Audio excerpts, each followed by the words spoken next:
Okay, mga ka-Werpapits, tip natin no, sa pagpapalit natin ng replacement na cone.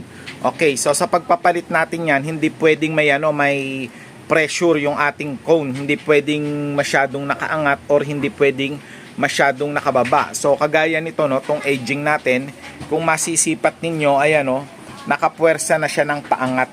So yan, nagple-play yan. Paangat, pababa, so certain millimeter, umaangat yan, naglalaro. So kagaya nito, sa kaso nito, no, naka-play na siya ng paangat. Kaya pag-aangat tong speaker, hindi niya na kaya. So ang tendency niya na lang pababa. So ano naging epekto? Ayan, papakita ko sa inyo. Ayan, oh. Bali yung cone. Ibig sabihin, dito na lang siya sa cone, kumuha ng play, no? So dapat talaga pantay lang.